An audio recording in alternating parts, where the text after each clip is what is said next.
Start. सरकार लगातार देश की अर्थव्यवस्था 5 लाख करोड़ डॉलर तक पहुंचाने का संकल्प दोहराती रही है। दावा किया जाता है कि भारत जल्दी ही दुनिया की तीसरी सबसे बड़ी आर्थिक शक्ति बन जाएगा। इसके लिए प्रयास भी किए जा रहे हैं। इस लक्ष्य की तरफ आगे बढ़ने का उत्साह नीति आयोग शासी परिषद की 10वीं बैठक में भी दिखा। इसमें प्रधानमंत्री ने सभी राज्यों के मुख्यमंत्रियों से कहा कि अगर वे टीम इंडिया की तरह काम करें और हर राज्य हर शहर हर गांव को विकसित बनाने के लिए काम करें तो आज़ादी की 100वीं वर्षगांठ से पहले ही देश को विकसित की श्रेणी में खड़ा किया जा सकता है। उन्होंने पर्यटन और शहरी विकास पर विशेष बल दिया। इस बैठक का विषय भारत को 2047 तक विकसित देश बनाने पर विचार करना था। यह एक तरह से केंद्र सरकार के विकासोन्मुखी कार्यक्रमों को और गति देने की मंशा के अनुरूप ही है। अक्सर विपक्षी दलों वाली राज्य सरकारों और केंद्र सरकार के बीच नीतियों का टकराव देखा जाता रहा है, जिसका असर विकास कार्यक्रमों पर पड़ता है। अच्छी बात है कि इस बैठक में प्रधानमंत्री ने मुख्यमंत्रियों के साथ संबंधों में सहजता लाने का प्रयास किया। इसी का नतीजा है कि बैठक में किसी प्रकार का वैचारिक विरोध नजर नहीं आया। हालांकि कांग्रेस ने इस बैठक को लोगों का ध्यान भटकाने का सरकार का एक और प्रयास बताया है। इस बात से इनकार नहीं किया जा सकता कि भारत दुनिया की तेजी से उभरती अर्थव्यवस्था है और तमाम झटकों के बावजूद इसकी रफ्तार पर बहुत प्रतिकूल प्रभाव नहीं पड़ा है। ऐसे में विकासशील देशों यानी वैश्विक दक्षिण देशों की उम्मीदें इससे और जुड़ती गई हैं।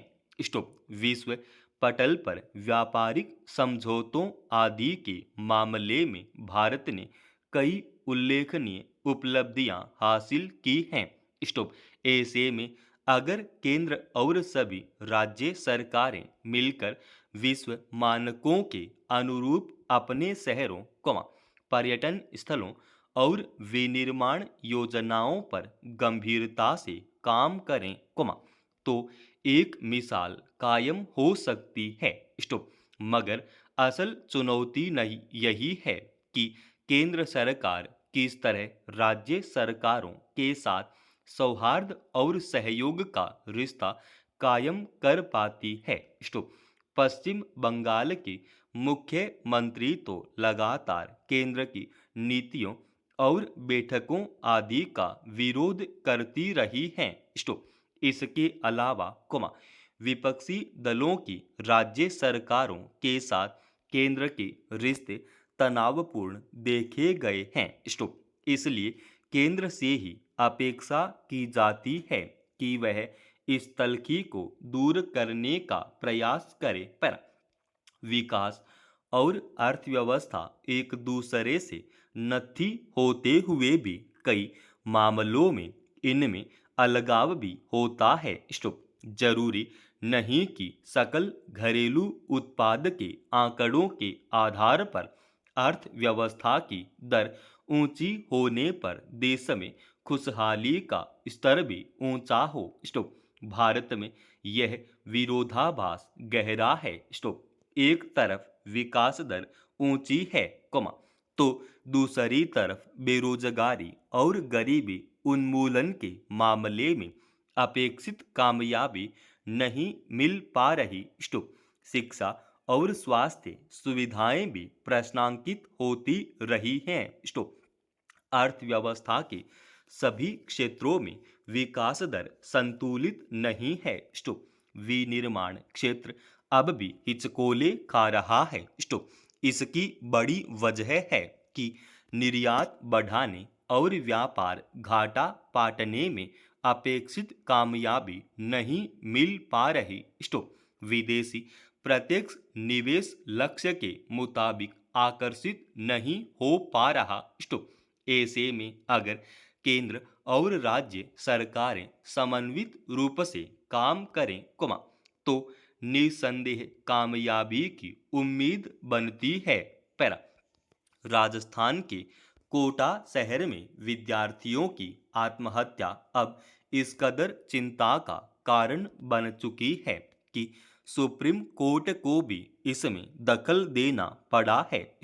यूं कोटा में पढ़ाई की तनाव और दबाव के कारण खुदकुशी की लगातार घटनाओं पर पिछले कई वर्षों से सवाल उठते रहे हैं और इसका कोई ठोस समाधान खोजने पर बल दिया जाता रहा है लेकिन यह समस्या और जटिल होती गई है। इस मसले पर न तो कोचिंग संस्थानों को अपनी नीति और तौर तरीके बदलने की जरूरत महसूस हो रही है और न सरकार की कोई पहल कारगर हो पा रही है। कोचिंग संस्थान अपने मुनाफे के लिए इस समस्या की अनदेखी कर रहे हो सकते हैं मगर सवाल है कि क्या सरकार की कोई जिम्मेदारी नहीं बनती। सर्वोच्च न्यायालय ने राजस्थान सरकार के इसी रवैये पर सवाल उठाते हुए कहा है कि एक राज्य के तौर पर आप क्या कर रहे हैं। अदालत ने यह भी पूछा कि छात्र कोटा में ही क्यों आत्महत्या कर रहे हैं और क्या आपने इस पर कोई विचार किया है। दरअसल एक मामले की सुनवाई करते हुए शीर्ष अदालत ने यह पाया कि कोटा के एक छात्र के खुदकुशी कर लेने पर कोई प्राथमिकी भी दर्ज नहीं की गई। पर यह समझना मुश्किल है कि कोटा में इंजीनियरिंग और चिकित्सा पाठ्यक्रमों में दाखिले के लिए होने वाली परीक्षाओं की तैयारी कराने वाले कोचिंग संस्थानों में विद्यार्थियों की आत्महत्या की घटना के एक बड़ी समस्या का रूप ले लेने के बावजूद सरकार की नज़र में यह इस हद तक अनदेखी करने लायक मसला क्यों है। यह छिपी बात नहीं है कि हर वर्ष कोटा के कोचिंग संस्थानों में सख्त नियम कायदों पढ़ाई के तनाव और अपने माता पिता की महत्वाकांक्षाओं का दबाव कई विद्यार्थी नहीं झेल पाते और खुदकुशी कर लेते हैं। आखिर यह अलग से पढ़ाई का कैसा ढांचा है कि उसमें कई विद्यार्थी टूट जाते हैं। मामूली विफलता या इसके डर का स्रोत क्या है कि बच्चों के भीतर नया रास्ता खोजने का साहस नहीं पैदा हो पाता और जान दे देना उन्हें आसान लगता है। यह समस्या अब बेहद गंभीर हो चुकी है और इसके समाधान के लिए तत्काल बहुस्तरीय और ठोस पहल की जरूरत है। समाप्त। दोस्तों, रोजाना ऐसे ही एडवांस डिक्टेशन के लिए चैनल को आप अभी सब्सक्राइब कीजिएगा और आज के इस डिक्टेशन का पीडीएफ फाइल हमने हमारे Telegram channel study with HP Swami पर डाल दिया है, जिसका लिंक इसी वीडियो के डिस्क्रिप्शन में डाल रखा है।